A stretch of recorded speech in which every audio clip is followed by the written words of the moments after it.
আসসালামু আলাইকুম এভরিওয়ান। তো চলো বেশি কথা না কইয়া গল্প শুরু করা যাক। রিমি ম্যাডাম আমার কথা শুনে শুধু রাগে ফুঁসছে, কিছু বলতে পারছে না। রাধিকা কান্নার ভাব ধরে বলল, এখন কি হবে রিফাত? আমি তোর বন্ধু না, আমাকে তো একটা সমাধান দে। এই যে হাসির এইসব ফালতু জিনিস লেগে আছে, এখন কি করব? আমি রুমালটা বের করে দিয়ে বললাম, এটা দিয়ে একটু মুছে নে, তোর এখানে বেশি কিছু লাগে নাই। রাধিকা বলল, না হবে না, এখন তো মনে হচ্ছে কাপড় চেঞ্জ করতে হবে। আমি বললাম, তুই এখন কি সবার সামনে কাপড় চেঞ্জ করবি? অবশ্য যাদের লজ্জা শরম নেই তারা সবার সামনে কাপড় চেঞ্জ করতে পারে, কি বলিস আবির? রিমি ম্যাডাম এবার আমার সামনে এসে বলল, এই ছেলে, তখন থেকে দেখছি তুই খুব বেশি ফটর ফটর করছিস। আমি ময়লার উপর পড়েছি দেখে তুই বুঝি খুব খুশি? আমি বললাম, ম্যাডাম আপনি আমার থেকে দূরে থাকবেন, আপনার শরীর থেকে গন্ধ করছে। আগে তো বলেছিলেন আমার শরীরে নাকি ঘামের গন্ধ, এখন আপনি এবার নিজের দিকে তাকান। এজন্য বলি নিজেকে নিয়ে এত অহংকার করবেন না, কারণ কখন যে কি হয় বলা যায় না।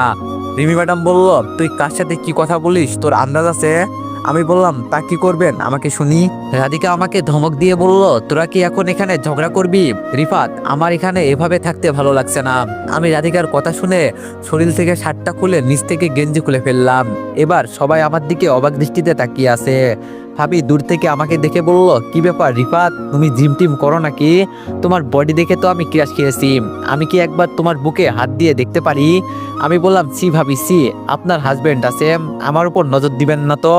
আমি রাধিকার হাতে আমার গেঞ্জিটা দিয়ে বললাম, এটা কাপড়ের উপর পর, তাহলে কিছু দেখা যাবে না, পরে কাপড় চেঞ্জ করে নিস, এখানে চেঞ্জ করার মতো কিছু নেই, আর আশেপাশে তো কোনো বাড়িও দেখা যাচ্ছে না। রাধিকা আমার গেঞ্জি পরে বলল, তুই আগে শার্ট পরতো, সবাই তোর দিকে তাকিয়ে আছে, আর তুই কি মানুষকে বডি দেখাস নাকি? আমি শার্ট পরতে পরতে বললাম, বডি আছে তো মানুষ দেখবে না, আর দেখলে তো কোনো সমস্যা নেই। এর মাঝে ড্রাইভার এসে বলল, ম্যাডাম সবকিছু ঠিক হয়ে গেছে, আপনারা চাইলে এখন আমরা যেতে পারি। রিমি ম্যাডাম রাধিকাকে বলল, আমি এই কাপড় পরে কোথাও যেতে পারবো না, আমার কাছে খুব খারাপ লাগছে, রাধিকা কিছু একটা করো। আবির আমাদের সামনে এসে বলল, ম্যাডাম ওই যে দূরে একটা বাড়ি দেখা যাচ্ছে, আপনারা ওখানে গিয়ে চেঞ্জ করে আসেন। আবিরের কথা শুনে আমি বললাম, আরে হালা, ওখানে গেলে আধা ঘন্টা মতো লাগবে, পরে আমাদের আর কোথাও যেতে হবে না। রিমি ম্যাডাম কিছু না বলে বাস থেকে ব্যাগ নামিয়ে বলল, রাধিকা আমার সাথে চলো তো, কাপড় চেঞ্জ করে আসি, তাছাড়া আজকে আমরা সুন্দরবন যাব না, আগামীকাল সকালে যাব, দেরি হলেও কিছু হবে না। আমি একটু জোরে বললাম, রাধিকা শোন, অনেকেই আছে বড়লোক মানুষ, দেখিস আবার ওদের যেন অপমান না করে, ওরা তো আর তোর ম্যাডামের মতো বড়লোক মানুষ না। রিমি ম্যাডাম আমার সামনে চলে আসলো, একেবারে আমার কাছাকাছি, আমার চোখের উপর তাকিয়ে বলল, কি রে, আমাকে নিয়ে তুই এত কথা বলিস কেন? আমি কি করব না করব এটা আমার বিষয়, তোরে বলতে বলছি আমি। আমি বললাম, ম্যাডাম আমি ভালো কথা বলছি, সবার মন মানসিকতা তো আর আপনার মতো না, আমার মতো তো ওদের শরীর থেকেও গন্ধ করতে পারে, পরে যদি ওদের অপমান করেন, তবে আমার মতো যদি ওদের আপনি অপমান করেন, ওরা কিন্তু আপনাকে গাছের সাথে বেঁধে পিটাবে, কেউ বাঁচাতে আসবে না, এজন্য সাবধান করে দিচ্ছি। রিমি ম্যাডাম বলল, কে আমাকে কি করবে না করবে এটা নিয়ে তোর ভাবতে হবে না। আমি হাসি দিয়ে বললাম, চেহারা তো দেখতে মাশাআল্লাহ, ব্যবহার দেখলে মনে হয় ফালতু মেয়ে একটা। রিমি ম্যাডাম বলল, কি আমাকে তুই ফালতু বললি? আমি ফালতু কথাটা একটু আস্তেই বলছি, যাতে কেউ শুনতে না পারে। এবার আমি জোরে বললাম, ছি ম্যাডাম, আপনি আমাকে অপমান করেন মানলাম, কিন্তু আপনি আমার অফিসের বস, এই হিসাবে তো আপনাকে একটু হলেও সম্মান করি, আর আমি আপনাকে ফালতু বলি নাই। আপনি মিথ্যা কথা বললেন যে আমি আপনাকে ফালতু মেয়ে বলেছি, কেন আমার উপর মিথ্যা অপবাদ দিচ্ছেন? রিমি ম্যাডাম তো রেগে আমার উপর ফায়ার হয়ে গেছেন। আমি হাসতে হাসতে বললাম, রাধিকা তোর ম্যাডামকে এখান থেকে নিয়ে যা, নইলে কখন যে উনি ফায়ার হয়ে ফেটে যায় বলাই যায় না। রাধিকা রিমি ম্যাডামকে টানতে টানতে বলল, চলেন তো, এত দেরি করলে হবে না। রিমি ম্যাডাম আর রাধিকা হেঁটে চলে যাচ্ছে, আর আমি বলছি, এর যে কতটা অহংকার আছে এটা আমি দেখবো না, আমাকে তো তুই চিনিস না আমি কি কি করতে পারি। ওরা যাওয়ার পর আমি বললাম, সবাই বাসের ভিতরে চলো, এখানে রোদের ভিতরে দাঁড়িয়ে থাকতে ভালো লাগছে না, ওরা আসুক, আমরা গিয়ে বসে বসে আড্ডা দিই। আমার কথা শুনে সবাই তাই করলো। বাসের ভিতরে গিয়ে বসতেই সবাই মিলে বলল একটা গান বলার জন্য। আমি আবার এত গান পারি না, সবাই বলছে যেহেতু বলতে তো হবেই, সবাইকে চুপ থাকতে বলে আমি শুরু করলাম, তো এভরিওয়ান, গানটা না হয় তোমরাই বলে যেও। ভাবি আমার গান শুনে আমার কাছে এসে বলল, মোটামুটি তোমার কণ্ঠ সুন্দর আছে বলতে হবে। আচ্ছা রিফাত, একটা প্রশ্ন করি, এটা শুধু আমার প্রশ্ন না, এটা সবাই জানতে চাই তোমার কাছ থেকে, আমি বললাম জি ভাবি, বলতে পারেন। আপনার যদি কিছু জানার থাকে আমি অবশ্যই বলবো। ভাবি বলল, রিমি তোমার কি হয়? আর আমরা সবাই জানি এভাবে কেউ কারো পিছনে লাগে না, এটুকু জ্ঞান সবারই আছে। হয়তো পুরাতন শত্রুতা আছে ওর সাথে তোমার, সত্যি করে বলো তো বলছি। আমি বললাম কি যে বলেন না ভাবি, ওর সাথে আমার আবার কিসের শত্রুতা থাকবে? তাছাড়া রিমি ম্যাডামকে তো আমি অফিসে প্রথম দেখছি, জানি না উনি আমার সাথে কেন এমন করেন। আবির আমার কথা শুনে বলল, তুই বলবি কিনা বল, এত কথা বলে লাভ আছে? আর আমি রাধিকাকে জিজ্ঞেস করছিলাম এই বিষয়ে, ও শুধু বলল তোর কাছের কেউ নাকি রিমি ম্যাডাম, আর তুই বলিস চিনিস না। আমি মাথায় হাত দিয়ে বললাম, যেটা আমি কখনো কাউকে বলতে চাই নাই, আজকে মনে হচ্ছে সবাইকে বলে দিতে হবে, কিন্তু আমি তো এটা চাই নাই। ভাবি আবার বলল, রিফাত প্লিজ বলো, আমি তোমার ভাবি হয়ে তোমাকে অনুরোধ করছি। আমি এবার মাথা নিচু করে বললাম, জি ভাবি, ও আমার এক্স বউ ছিল। আমার মুখ থেকে বউ শব্দটা শুনে সবাই বোকা হয়ে গেল, মনে হচ্ছে আমি সবাইকে উল্টাপাল্টা কিছু বলে ফেলেছি, কারো মুখে কোনো কথা নাই। আমি আবার বললাম, যেটা সবাই শুনলেন এটাই সত্যি কথা, তোমাদের রিমি ম্যাডাম আমার সত্যিকারের বউ ছিল, তবে আমি আমার গার্লফ্রেন্ডকে রেখে ওনাকে বিয়ে করতে চাই নাই। বাবা আমাকে জোর করে বিয়ে করিয়ে দিয়েছে, আর যার কারণে আজকে আমার এই অবস্থা।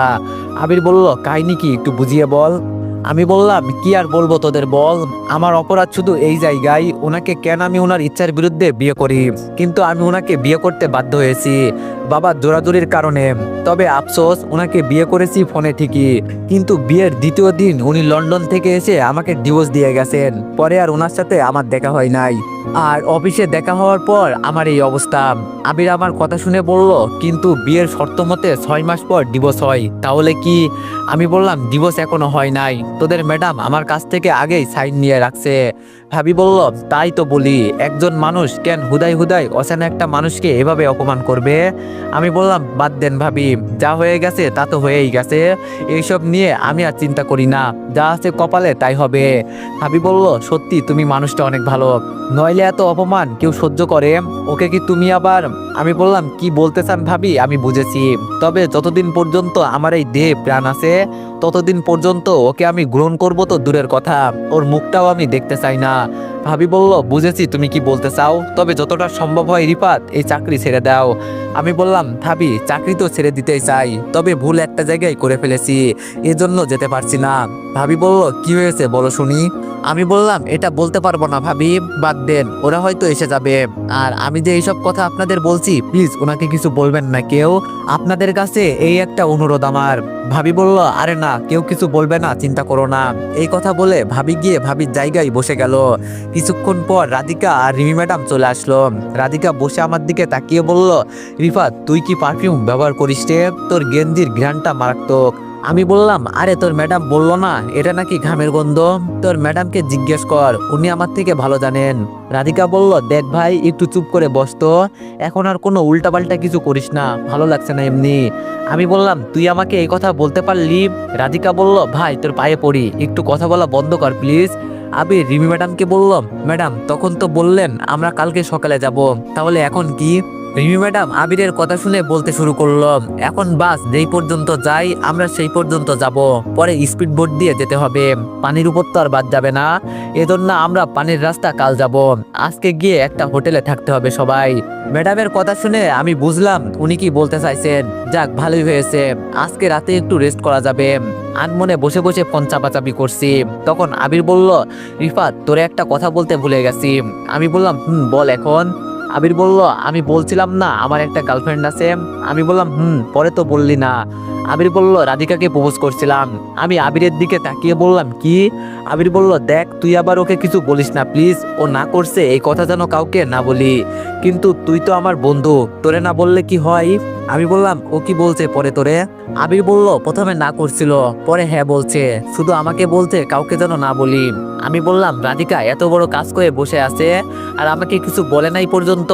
আবির বলল, ও তোরে বলবে বলছে পরে, কিন্তু তার আগে আমি বলে দিলাম। আমি বললাম, ভালোই হয়েছে, আর তাছাড়া ও মেয়েটা অনেক ভালো আছে।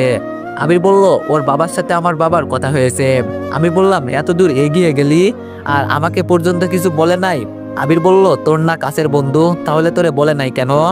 আমি বললাম বলার দরকার মনে পড়ে নাই, এজন্য হয়তো বলে নাই। আর আমি এইসব শুনেই বা কি করব, থাক বাদ দে। আবির বলল, মন খারাপ করিস না, তো বলে নাই তো কি হয়েছে, আমি তো বলছি। আমি কিছু বললাম না। আবিরের কথা শুনে চুপ করে বসে আছি। সন্ধ্যা প্রায় হয়েই গেল। বাসের লাইট জ্বালানো আছে, বাইরে হালকা হালকা অন্ধকার হয়ে যাচ্ছে। হঠাৎ মাথায় একটা বুদ্ধি এলো, আমাকে থাপ্পড় দেওয়া না, এর প্রতিশোধ তো নিতেই হবে। আবার গেলাম ড্রাইভারের কাছে, গিয়ে বললাম, মামা 2 মিনিটের জন্য লাইনের আলো বন্ধ করে দিবেন, আর এটাই শেষ, আর কিছু করতে হবে না। ড্রাইভার বলল, মামা সাবধান, উল্টাপাল্টা কিছু করবেন না। আমি বললাম, আরে না, তেমন কিছু করব না, তুমি এত চিন্তা করো না তো। আমি গিয়ে আবিরের পাশে বসতেই আবির বলল, কিরে একটু পর পর তুই ড্রাইভারের কাছে যাস কেন? আমি বললাম, দরকার আছে। রাধিকার দিকে ইশারা করে বললাম, এখন কি হবে না হবে এটা কাউকে বলবি না, তুই চুপচাপ বসে থাকবি, ঠিক আছে? আমি ড্রাইভারের দিকে তাকিয়ে ইশারা করতে ড্রাইভার লাইট বন্ধ করে দিল। এখন বাসের ভিতরে সবকিছু অন্ধকার হয়ে আছে, কিছু দেখা যাচ্ছে না। সুযোগ পেয়েছি, এটা কাজে তো লাগাতেই হবে। আমি দাঁড়িয়ে রাধিকার মুখে হাত দিয়ে চেপে ধরে রিমি ম্যাডামের গালে শরীরের জোরে দিলাম একটা থাপ্পড়। রিমি ম্যাডাম চিৎকার দিয়ে বলল, এই কে রে এখানে? আমি গিয়ে আমার সিটে বসে ফোন নিয়ে বিজি হয়ে গেলাম। রিমি ম্যাডামের চিৎকারের শব্দে ড্রাইভার লাইট অন করলো। ম্যাডাম রেগে বলল, বাসের লাইট বন্ধ করছিলে কেন? ড্রাইভার বলল, ম্যাডাম বাসে একটু সমস্যা হয়েছিল এই জন্য। রাধিকা রিমি ম্যাডামকে বলল, ম্যাডাম কি হয়েছে? ম্যাডাম আমার দিকে তাকিয়ে দেখে যে আমি ফোনে বিজি। যাক, উনি কিছু বুঝতে পারে নাই, আমি ওনাকে চট দিয়েছি। রিমি ম্যাডাম শুধু আশেপাশে তাকিয়ে দেখছে কে ওনাকে চট দিতে পারে। আমি তো মুখ টিপে হাসছি। আহা, আজকে আমার কতটা যে ভালো লাগছে বলার বাইরে। ইস, এতদিন পর ওনাকে একটা থাপ্পড় দিতে পারছি। আহা, কি আনন্দ আকাশে বাতাসে। আমি কিছু বলতে পারবো না দেখে আবিরকে বললাম, আবির দেখতো ম্যাডামের গাল লাল হয়ে আছে কেন? আবির আমার কথা শুনে বলল, ম্যাডাম আপনার গাল এত লাল হয়ে আছে কেন? মনে হচ্ছে যেন। রিমি ম্যাডাম রেগে বলল, তোমাকে বলছি এত কথা বলতে।